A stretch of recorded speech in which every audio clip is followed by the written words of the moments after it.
Hello Fantasy Faithfuls and welcome to Season 2, Episode 18 of CSD Head-2-Head. Today we're looking at Matthew Stafford and Mitch Trubisky. Stafford, and the pass is caught by Galladay. Galladay is off in the end zone, touchdown. Starting off, we're breaking down the passing of Matthew Stafford. I've always viewed Stafford as a gunslinger, a quarterback that goes deep and trusts his arm to do so over and over again. But looking deeper into his numbers, we see that he actually does not go deep more than anyone else.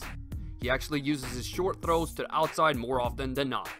And looking at his completion percentages, you gotta say that, yeah, he should rely on his short passes because he's so damn accurate when throwing there. He almost reaches 80% completion percentage on throws less than 15 yards from the line of scrimmage. That is 5% higher than the top quarterback's average from 2017. His touchdown rate over the last 2 years is 6.2%. This is well above the 4.9 league average, so big smiles all around. Stafford's yards per completion in the deep zones is great. Not amazing, but still great. He beats out other top quarterbacks by 3 to 4 yards per completion in the deep zones, while being right on average in the shorter ones. Combine his accuracy and pass patterns with an average productivity and he will get you a ton of points from yardage on those short throws.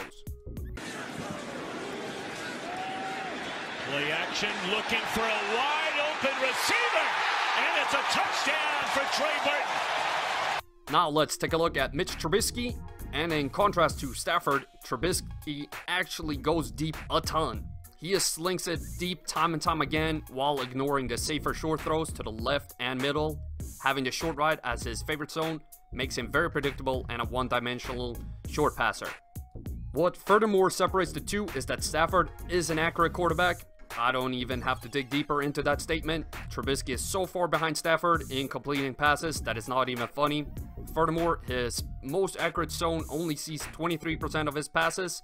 But what is not negative though is his touchdown rate of 6.3%, which is even better than Stafford.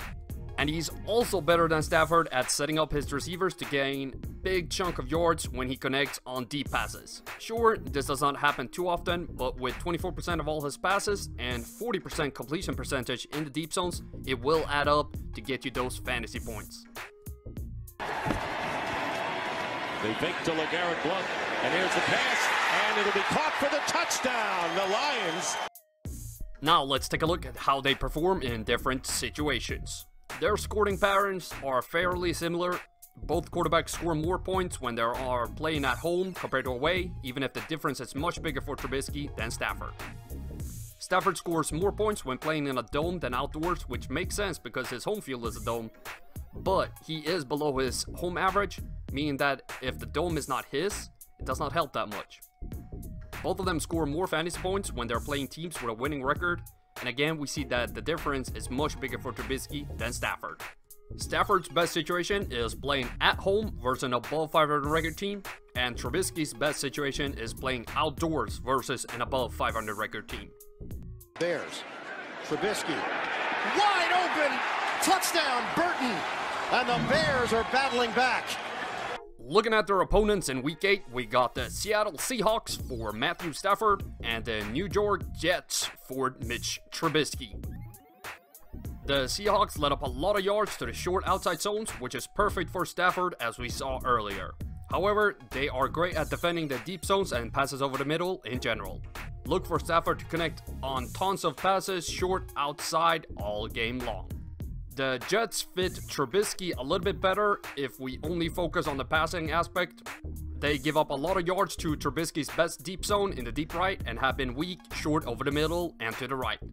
Looking closer, we see that only 7% of all QB points given up by the Jets have come from rushing, while Trubisky has leaned heavily on his scrambling to score fantasy points, with 27% of all his points coming on the ground. The Seahawks give up 20.8 points on average to quarterbacks, while the Jets only give up 17.2 on average, so a lot of positives and negatives for both quarterbacks. Comparing their numbers, we see that there is a huge difference between the two heading into Week 8, with Trubisky having a much higher one-game ceiling than Stafford. The floors are a little bit closer, and the win actually goes to Stafford here, him showing that his experience accounts for more stability.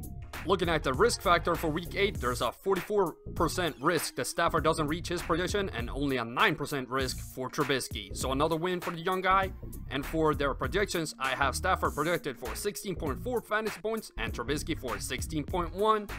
And with that, my pick after comparing all the factors such as the passing breakdown, opponents, trends, and numbers is Mitch Trubisky.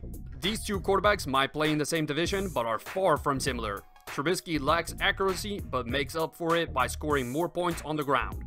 What tipped the scales in Trubisky's favor is the home field versus a team that matches his throwing style pretty well. If this would have been an away game in a dome versus a defense that took away his best pass zones, Stafford would have been my guy. Thank you very much for watching. Don't forget to hit that like button and subscribe to the channel for more weekly content. And as always, the spreadsheets are dark and full of terror. Hello fantasy faithful, I hope you enjoyed that video. Don't forget to check out more of them right here and here. In case you haven't done so already, be sure to subscribe to the channel and turn on notifications so you don't miss a beat.